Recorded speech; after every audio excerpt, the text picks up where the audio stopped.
ಮನುಷ್ಯ ಹೇಳ್ತಾನೆ, ನನಗಾವುದು ಹೊಸ ವರ್ಷ ಅಂತಂದರೆ ಇಡೀ ರಾತ್ರಿ ಮೋಜು ಮಸ್ತಿಯಲ್ಲಿ ಕುಡಿದು ರಸ್ತೆಯಲ್ಲಿ ಬಿದ್ದು ಚರಂಡಿಯಲ್ಲಿ ಹೊರಳಾಡುತ್ತೇನೆ ಅಲ್ಲ, ಅದು ನನಗೆ ಹೊಸ ವರ್ಷ ಅಂತ ಮನುಷ್ಯ ಹೇಳುತ್ತಾನೆ.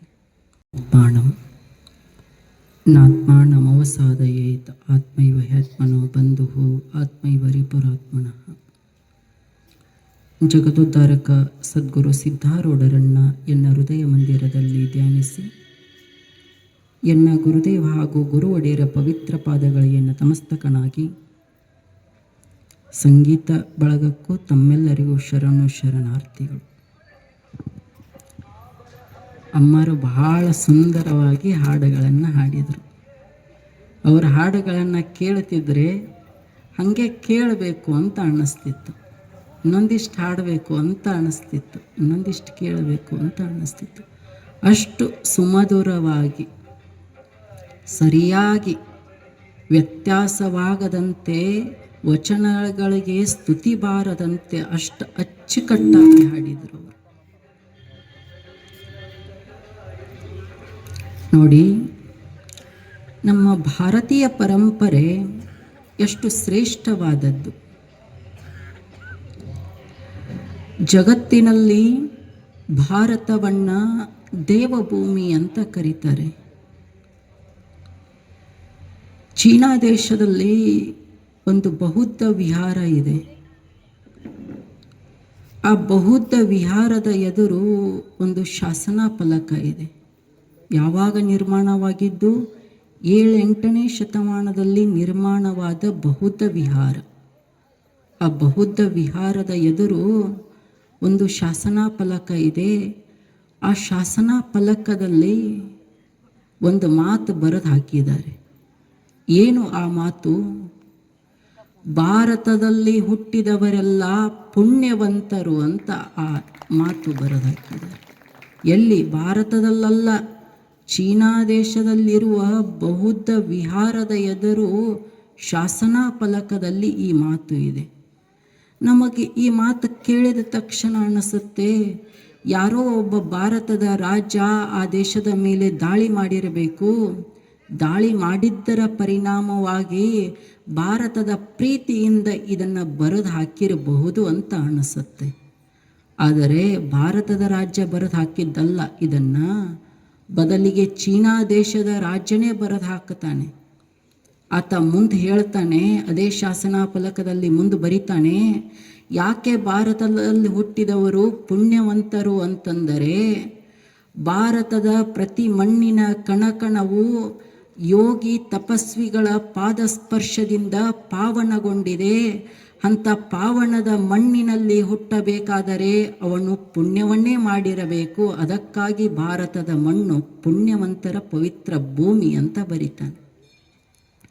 ಜಗತ್ತು 3-4 ಜನ ದಾರ್ಶನಿಕರನ್ನು ಕೊಡುವುದರಲ್ಲಿ ಸೋತು ಹೋಯಿತು.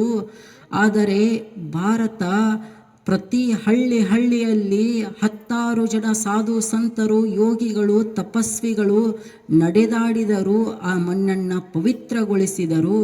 ನನಗೂ ಮುಂದಿನ ಜನ್ಮ ಏನಾದರೂ ಇದ್ದರೆ ಭಾರತದಲ್ಲಿ ಜನಿಸುವಂತೆ ಕರುಣಿಸು ಭಗವಂತ ಅಂತ ಚೀನಾ ದೇಶದ ರಾಜ್ಯ ದೇವರಲ್ಲಿ ಪ್ರಾರ್ಥಿಸುತ್ತಾನೆ. ಮತ್ತು ನಾವು ನೀವೆಲ್ಲರೂ ಭಾರತದಾಗ ಹುಟ್ಟೀವಿ ಅಂದರೆ ಎಷ್ಟು ಪುಣ್ಯವಂತರಿರಬೇಕು, ಎಷ್ಟು ಪುಣ್ಯವಂತರು. ಮತ್ತು ಪುಣ್ಯವಂತರಾಗಿ ಈ ನೆಲದಲ್ಲಿ ಹುಟ್ಟಿದ್ದೀವಿ ಅಂತಂದರೆ ನಾವು ನೀವೆಲ್ಲರೂ ಪುಣ್ಯದ ಕಾರ್ಯವನ್ನೇ ಮಾಡಬೇಕಲ್ಲ. ಪಾಪದ ಕಾರ್ಯ ಮಾಡಿದರೆ ಆ ಭಗವಂತನಿಗೆ ಅಪಚಾರ ಮಾಡಿದ ಹಾಗೆ. ಯಾಕಂದ್ರೆ ಪುಣ್ಯವಂತರು ಓಡಾಡಿದ ನೆಲದಲ್ಲಿ ನಮಗೆ ಜನಿಸಲು ಅವಕಾಶ ಮಾಡಿಕೊಟ್ಟಿದ್ದಾನೆ. ನೀನೊಂದಿಷ್ಟು ಪುಣ್ಯದ ಕಾರ್ಯ ಮಾಡುವಂಥ ಅವಕಾಶ ಮಾಡಿಕೊಟ್ಟಿದ್ದಾನೆ.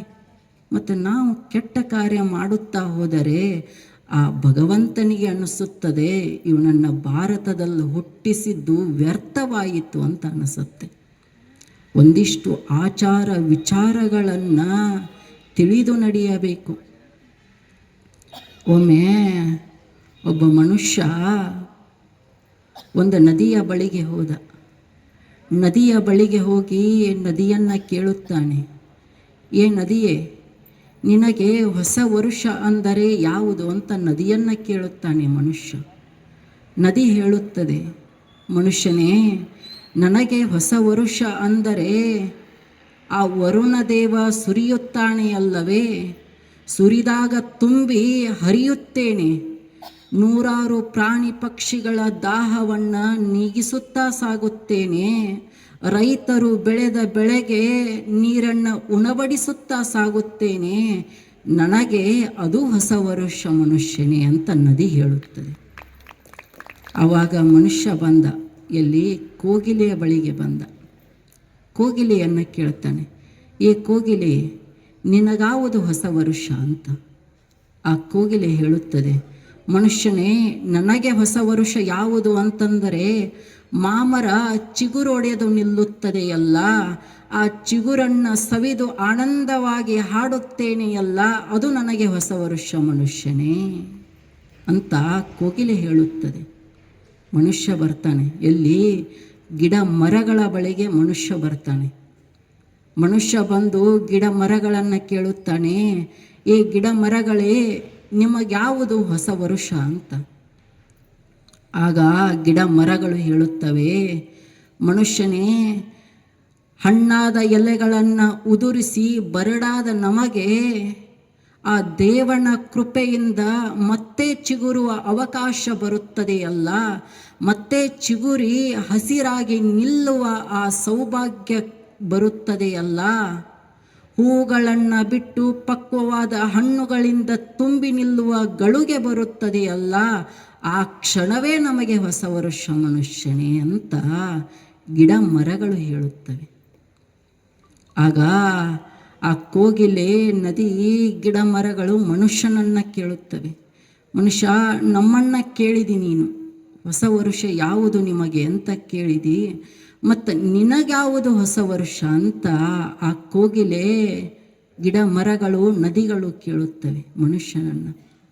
ಮನುಷ್ಯ ಹೇಳ್ತಾನೆ, ನನಗಾವುದು ಹೊಸ ವರುಷ ಅಂತಂದರೆ ಇಡೀ ರಾತ್ರಿ ಮೋಜು ಮಸ್ತಿಯಲ್ಲಿ ಕುಡಿದು ರಸ್ತೆಯಲ್ಲಿ ಬಿದ್ದು ಚರಂಡಿಯಲ್ಲಿ ಹೊರಳಾಡುತ್ತೇನೆಯಲ್ಲ, ಅದು ನನಗೆ ಹೊಸ ವರುಷ ಅಂತ ಮನುಷ್ಯ ಹೇಳುತ್ತಾನೆ.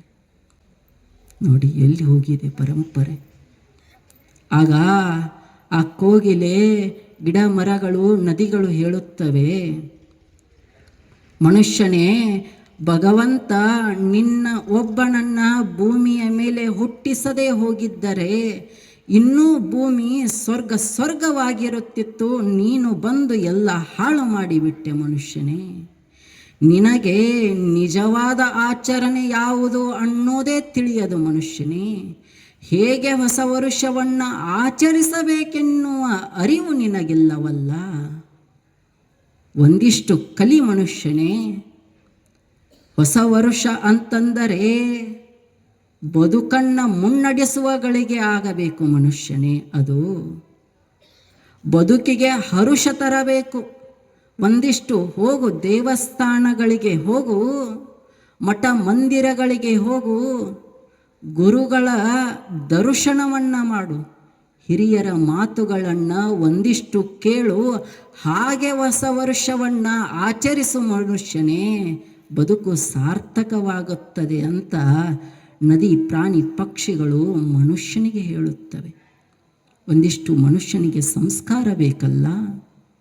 ಇಂದಿನ ಮಕ್ಕಳಿಗೆ ಸಂಸ್ಕಾರವನ್ನು ಕೊಡುವುದು ಅತ್ಯವಶ್ಯಕವಾಗಿದೆ, ಬಹಳ ಅವಶ್ಯಕತೆ ಇದೆ.